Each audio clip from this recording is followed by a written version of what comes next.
she managed to take my necklace.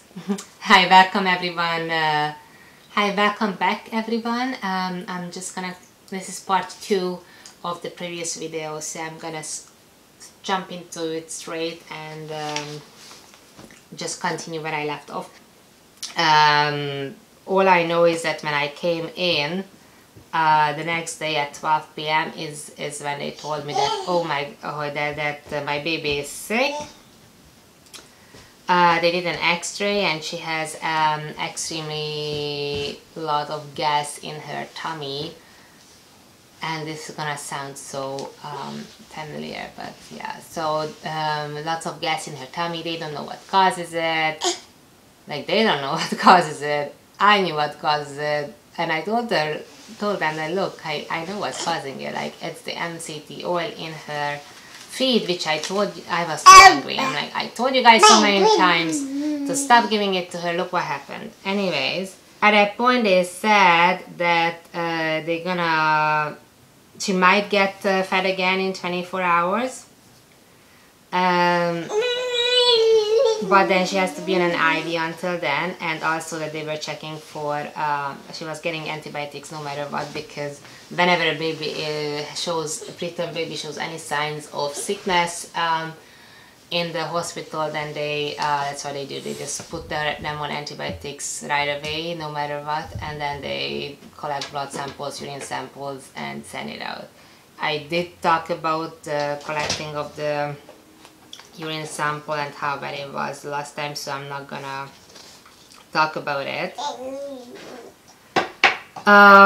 In the afternoon they said that they had to put her on a, not quite a CPAP machine, but something with a little bit of help with breathing, because they decided that they don't want her to spend energy on trying to breathe on her own. So what can I say? All this right before we were ready to go home is a huge crush. But the biggest thing is because I knew what's causing it, so I was extremely angry. And this videos take so long to talk about all this hospital stay, because I have so much emotion and anger built up in me about this whole situation. Because if they left us just to do our job there, we would have been home at 36 weeks, which is the earliest when they send the baby home. We would have been home at the 36 weeks mark, so that would have been a month before her due date. And she would have been home and she would have been fine, and we could have avoided all this. But back to this point. So they put her back on a little bit of help with the breathing. Plus, they also took a sample from her spine to check for some kind of infection.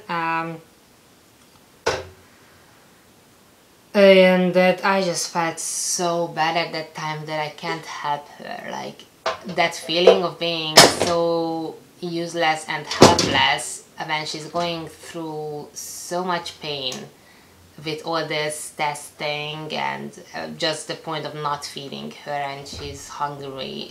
She wasn't hungry at that point yet, like she was still trying to trying to digest the food, so she wasn't too bad at that point yet. By the evening she was hungry. And I was so angry at the doctors because they are putting her through this. And the whole thing was just because they put in the MCT oil. The solution was so easy as well. Just don't give it to her. Like, don't feed her for a little bit so she can get the gas out. Her tummy can get back to normal, and give her just breast milk. Let me just breastfeed her and we are gone. I'm out of the hospital. You know, this was my solution. But it wasn't there. I actually did go in to complain about the doctor. To the actual doctor who increased the MCT oil. I didn't know who it was, but I went in to actually file a complaint. Say the truth, I didn't manage to do it, so I actually went through the Fraser Health later on and complained there, because at the hospital they just didn't let me. They didn't even tell me who the doctor was, so I'm like, okay, well, anyways, this is just all the legality of it.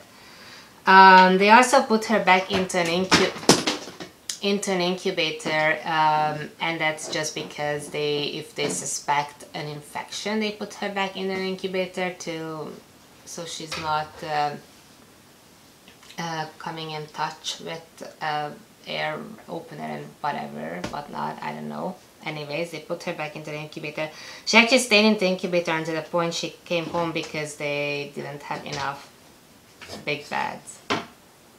Whatever. So they had the tube from the breathing machine in her mouth. Can't you be a little bit more quiet, baby? It's a little bit more quiet. No, okay. And she got her antibiotics and she was on IV. And at that point she still looked really sick, and she didn't even open her eyes. Yeah, it kind of sucked. So the next day, I was sure she's gonna be a lot better, and hey, she was a lot better. She was basically back to normal because finally her tummy got the gas out. You know, finally she wasn't getting the oil. Like, she was basically back to being normal, if you ask me. But they went into great lengths to tell me that she must be having an infection, even though every single test came back showing that she has no infection. Again, she had no temperature. She had no issues whatsoever, except that her tummy was puffy. At that time it was a lot less puffy, but they were like, oh, it's so surprising that she got so sick all of a sudden, like it must be some crazy infection. And I'm like, it wasn't all of a sudden, it's been going on for 3 weeks gradually. And I mentioned it, like, you guys actually, supposedly the doctors, check on every single baby in the morning, in the evening, look at her, and you could have seen that her tummy is getting worse. The nurse is supposed to mention to you that she was having all these tummy issues, all this gas, etc., etc. And I told them that the day before she got sick, you guys doubled her dose. And it wasn't all of a sudden she got sick. This is all your fault. I told that to the doctors. They were like, oh, we're trying to... What can I say? They were trying to not agree with me. Later on, when this is all over, then they agreed to. Anyways, they haven't let her eat. They said that they're gonna let her eat after 24 hours. But now we are 3 days in, and they still haven't let her eat. They did took her off of the breathing machine on the so 3 days later. At this point, she was always up, like she couldn't sleep because she was hungry. She was always up, always crying because she was hungry. So as I mentioned before, she was getting everything through her IV, but her tummy was empty, so she was always crying and crying and crying because she was hungry. Like, no matter when you went into that section of the NICU, you just heard her cry. Like, it was a very specific, loud, painful cry to hear. But at that point they told me that their usual, that's what they learn in the hospital, is that in cases like this, it's best not to feed the baby for 10 days. And I was like, no way, you're not gonna feed my baby for 10 days when she has no issues. When she only had that problem. But this has been so at this point it was 4 days, and they really wanted to stick to a 7-day.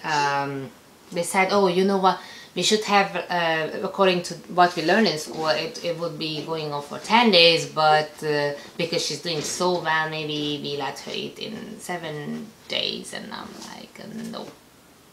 No. This was 4 days after the incident when they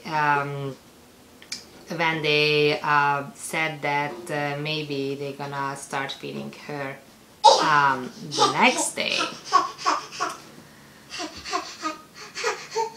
She was seriously same thing. She was just crying. Whenever I went in, she was crying. I couldn't even touch her. Like I couldn't even go close to her because like that cry went up a notch and up a pitch as soon as the milk supply went close to her. So it was an extremely crazy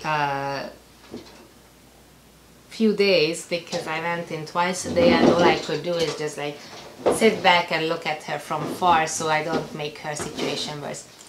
So I touched her for a second and she always got calm, but it's because she was expecting the milk. She's like, oh, finally, mommy's here, milk is here, we're gonna eat. And as soon as she realized that it's not gonna happen, just like, it started again. So I kind of left quite early whenever I visited her, so because I just felt like I'm making it worse. I couldn't cuddle with her, obviously. She was still in the incubator and supposedly under infection, so it was a really hard day. I got so angry at that point, so this was at 4 days after. I got so angry at that point that I actually argued with the doctor and I thought I'm gonna be quoting this word by word. I told them that you guys fucked it up and this is why it's all happening and you have to start feeding her. At no point, no way that you're not gonna start feeding her. And then so they agreed to feed her with 5 milliliters of milk every 3 hours.